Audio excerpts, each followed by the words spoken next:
Burundian will not accept it. Abarundi ntituzemera kwicwa nk'uko abanyekongo bicwa. Abarundi turindwanyi twarabikanguriwe twese hamwe tubiziranyeho kandi niduterwa tuzitabara.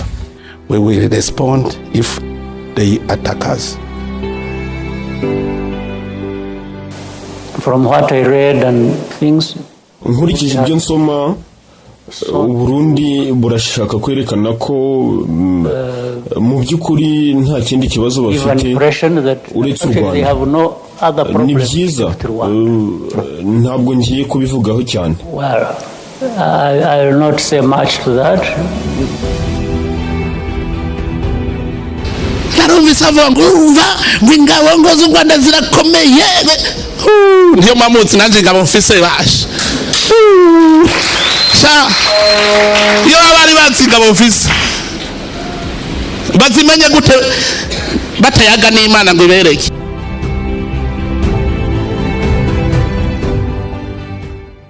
Izi ni imvugo z'abayobozi b'ibihugu byombi mu bihe bitandukanye. Mu myaka irenga 10 ishize ibihugu byagiye bishinjanya ibyaha bijya gusa, aho buri kimwe gishinja ikindi gukorana n'abanzi bacyo, hanyuma kandi buri kimwe cyahakanaga ibyo gishinjwa. Gusa Burundi bwo bubishyira ku rundi rwego, aho bushaka ngo gutera u Rwanda. Yewe nk'ubu hari amakuru avuga ko bwamaze guhabwa drone zibarirwa mu 5,000 hamwe n'imbunda ziganjemo izirasa kure, ndetse bukaba bwateguye ingabo zirenga 50 zigomba kwifashishwa muri iyo ntambara ku Rwanda.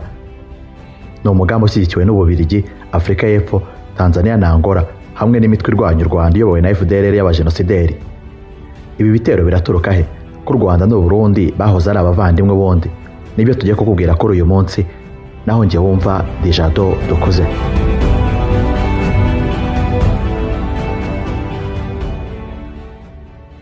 Mu Kinyarwanda, Ikirundi n'izindi ndimi zikoreshwa mu karere hose hari amakuru amaze iminsi avuga ko Burundi bwabo bumaze igihe buhabwa intwaro n'ibindi bikoresho bya gisirikare byatanzwe n'Ububiligi byo kwifashisha mu mugambi wo gutera u Rwanda mu rwego rwo gukuraho ubutegetsi buyobowe na Perezida Paul Kagame.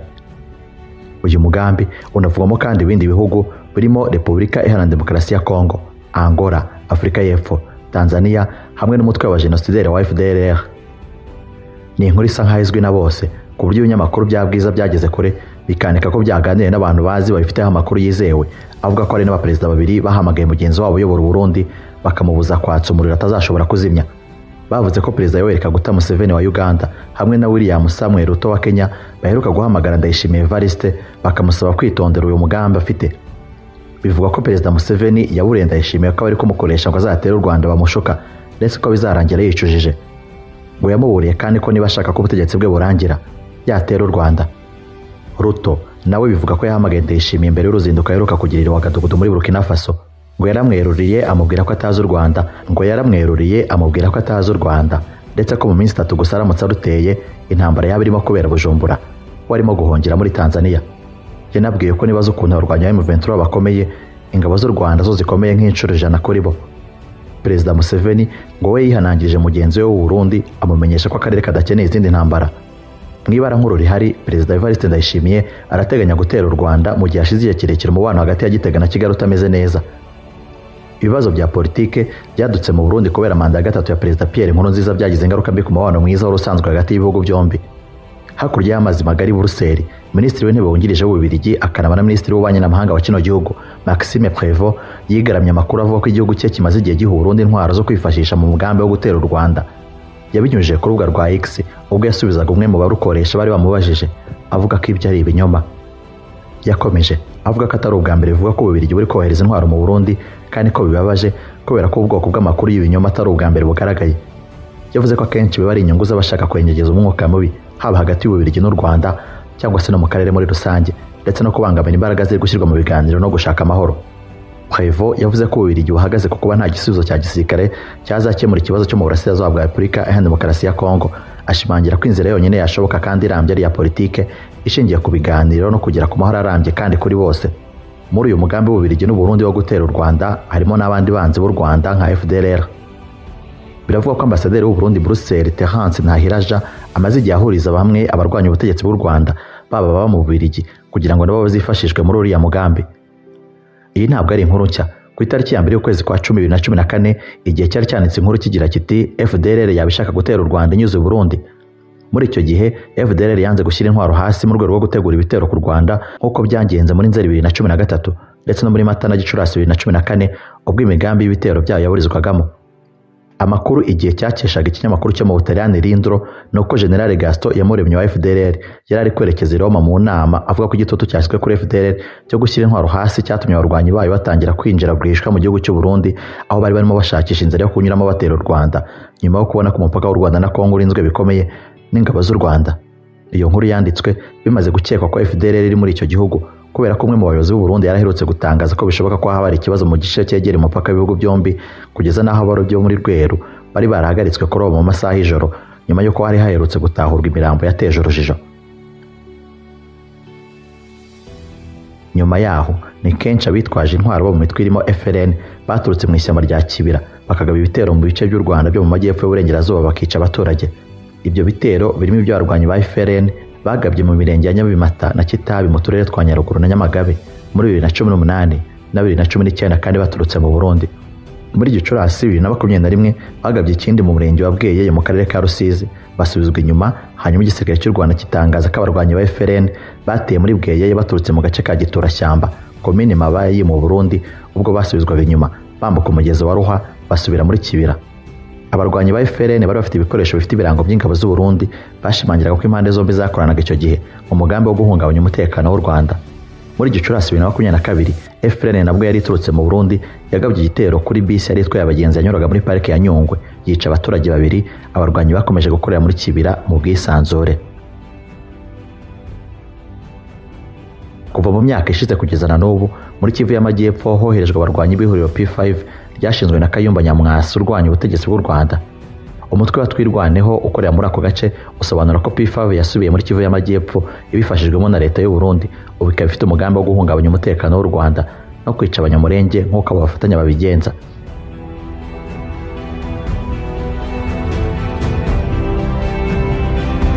Ku rundi ruhande u Burundi bushinja u Rwanda gufasha abarwanya, ibintu u Rwanda ruhakana ndetse rukavuga ko ari inzitwazo zitanafite ibi bimenyetso. Kuva muri Mata 2015 u Rwanda rwakiriye impunzi zirenga 70,000 z'abarundi. Muri izi mpunzi harimo abanyapolitike barwanyije manda ya gatatu ya Perezida Nkurunziza birangira bagiye mu buhungiro. Guhera ubwo Burundi bwagiye bushinja u Rwanda gushyigikira abari nyuma ya kudeta yapfubye, ndetse no kuva mu myaka 2 ishize Gitega yakunze gushinja Kigali gutoza inyeshyamba zo mu mutwe wa Red Tabara urwanya ubutegetsi bwayo. Ni ibirego u Rwanda rutera utwatsi rushimangira ko nta nyungu rufite mu bibazo by'u Burundi. Mu mwaka ushize 2025 ubwo Ndayishimiye yakunze kumvikana ashinja u Rwanda ko wari ufite umugambi wo gutera igihugu cye ruciye muri RD Congo, aburira amahanga ko natarufatira ingamba intambara izaba ya rusange. Ndayishimiye kandi mu kiganiro yigeze guha BBC yavuze ko u Rwanda nirushima gutera Bujumbura ruciye muri Uvira, ati natwe Kigali ntabwo ari kure baciye mu Kirundo. Uyu mugabo kandi yakunze kumvikana avuga ko u Rwanda rudafite igisirikare gikomeye kurusha icye, ndetse mu mezi ashize yumvikanye avuga ko yigeze kurwana n'ingabo zarwo bikarangira zinesheje. Ni amagambo Perezida w'u Burundi yakunze kuvuga mu gihe kuva mu myaka mike ishize igihugu cye gikomeje kugirana umubano udasanzwe n'umutwe wa FDLR. Uwo mugambi Ndayishimiye ubwe yeruye ko ashyigikiye ubwo ku itariki 21 Mata 2024 yarimo aganira n'urubyiruko rw'i Kinshasa, aho yari yitabiriye umuhango w'irahira rya Perezida Felix Antoine Tshisekedi. Hagati muri 2024 leta y'u Rwanda yavuze ko biboneka neza ko hari ikintu kitagenda neza mu Burundi, kuba leta yashinja u Rwanda kugira uruhare muri grenade zatewe Bujumbura, nyamara ruvuga ko ntaho ruhuriye nabyo. Byavuzwe nyuma y'umunsi umwe habaye ibitero bya grenade hafi y'ahoze isoko rikuru rya Bujumbura no mu Ngagara byakomerekeyemo abantu 38. Ako kanya leta y'u Burundi yatangaje ko ababikoze bateguriwe kandi bagatorezwa mu Rwanda. Ikindi kibazo gikomeye ni uko ibihugu byombi bitarebana neza ku ntambara iri muri Kongo Kinshasa, aho Burundi bwohereje ingabo gufasha igisirikare cya Kongo kurwana na M23, naho u Rwanda bikavuga ko rufasha uwo mutwe. Kuva muri 2023 Burundi bwafunze imipaka yabwo y'ubutaka ibuhuza n'u Rwanda nyuma y'uko umuhate wo kunga ibihugu byombi unaniranye.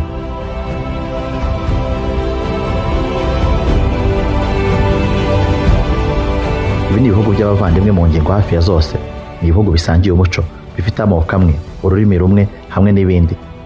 Usibye kuba ari ibihugu bihana imbibi kuva na kera byari byimakaje ubushuti bidaterana ahubwo bitabarana mu gihe cy'amage n'amakuba. Iyo habaga ibibazo babikimuriraga mu gikari. Hari n'amateka agaragaza ko habuze gato ngo byombi b'igihugu kimwe, aho umurwa mukuru wari kujya mu Rwanda rwa none mu ntara y'Amajyepfo mu mujyi witwa Gastrida, kuri ubu ni Huye. Mu gitabo ibitaramo ku mateka y'u Rwanda cya Zefini Kagiraneza avugamo ko guhera mu mwaka wa 1916 kugera mu 1923 Ububiligi bwagowe bikomeye no kugabanya u Rwanda Urundi kubera ko byabasabye kwitabaza ingufu za gisirikare. Ngo babanje kwiga uburyo bagira u Rwanda Urundi agace ko guturamo bagombaga kwita La Nouvelle Belgique, ariko umushinga baza kuwureka kuko basanze ubutaka bwo guhinga hari buto ku buryo batahuruza abazungu bashaka kuhatura. Ni ibihugu byamaze igihe kinini bisangiye banki imwe y'igihugu yitwaga Berbe mbere y'ivuka rya banki nkuru y'u Rwanda. Inoti y'amafaranga 100 ndetse n'iya 20 zombi zakoreshwaga n'ibihugu byombi. Hari n'amoko y'abanyarwanda amwe n'amwe afite inkomoko mu Burundi kimwe n'ay'abarundi afite inkomoko mu Rwanda. Urugero ni abanyakarama bafite inkomoko i Burundi. Mu bice bya Kayanza na Ngozi bihana imbibi n'amajyepfo y'u Rwanda hatuye benshi mu banyakarama bakomoka kuri Karama ka Mungwe cyangwa se Muntugwe wavaga indimwe na Rurenge, bose bakaba buzukuru b'Abasinga. Itandukaniro hagati y'ibihugu byombi riza mu mibereho y'abaturage kuko mu bipimo byinshi bigenderwaho harebwa abaturage babayeho neza n'iterambere ry'ibihugu, usanga u Rwanda ruri kure y'u Burundi. Mu gihe cy'ubukoloni u Rwanda n'u Burundi byari ibice byo mu karere k'ibiyaga bigari byari mu maboko y'Abadage mbere y'uko Ababiligi babiganzura. Icyo gihe ntabwo byitwaga gutya, ahubwo byari Rwanda Urundi. Hari n'abajya batebya bakavuga ko Rwanda Urundi byasobanuraga ko Burundi ari Urundi Rwanda no kumvikanisha ko u Rwanda rwahoze ari igihugu cyihagazeho kuva kera na kare.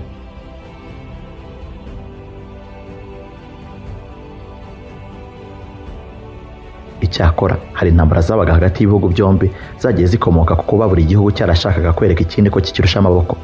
Gusa muri izo ntambara izari zikomeye cyane ni izabaye ku gitero cyiswe cyo ku Muharuro hamwe n'igitero cya Rwategana. Izo ntambara zose zabaye imbere y'umwaduko w'abazungu. Nk'igitero cyo ku Muharuro, icyo gihe ingabo z'u Rwanda zo mu mutwe w'Abashakamba zashyizwe ku rugerero rwa Nyaruteja ku Kanyaru, ubu ngubu ni mu karere ka Gisagara mu murenge wa Nyanza. Urwo rugerero rwari rugenewe ingabo z'ibwami zabaga zigitozwa kurwana.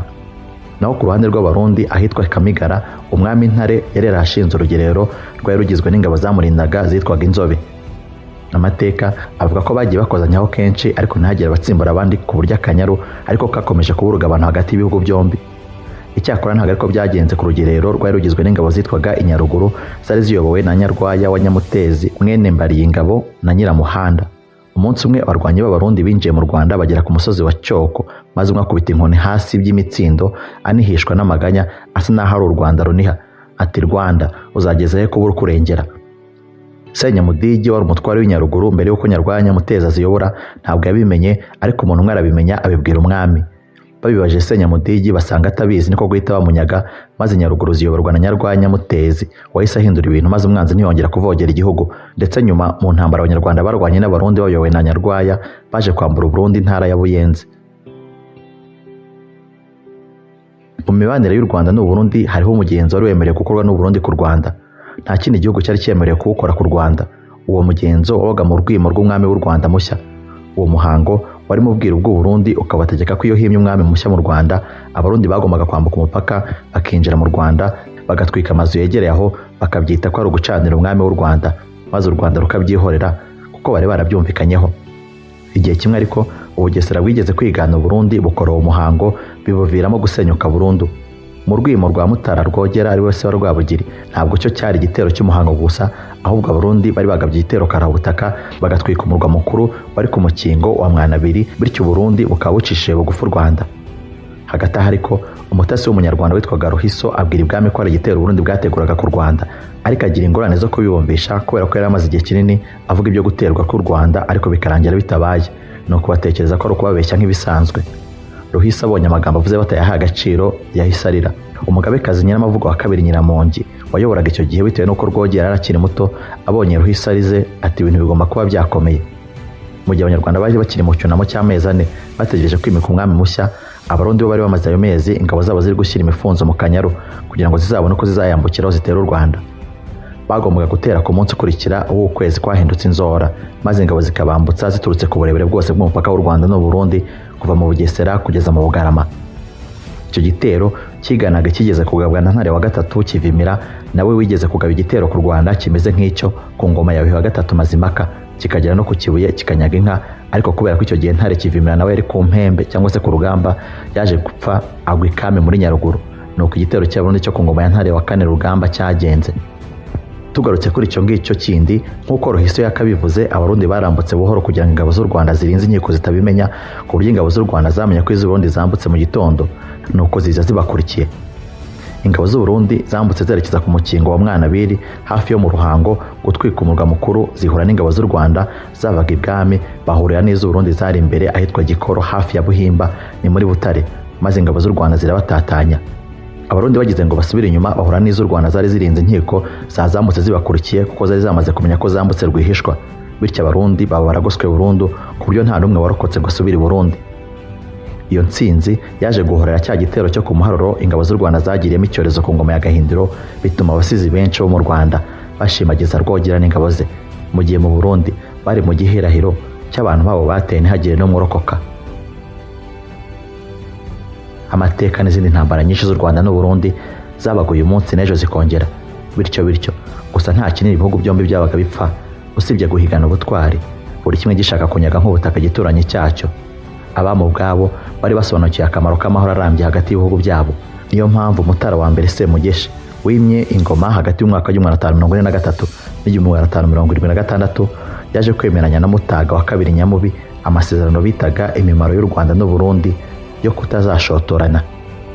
Yabereye aho bita mu Twicara abami twa Nyaruteja hafi ya Kansi. Hafi aho niho hari agasozi ingabo zateraniragaho zigahiga imbere y'umwami, aho bitaga Kwihigiro, ni mu kagari ka Higiro, mu gihe hakurya i Burundi hateganye naho hari ahitwa mu Mihigo.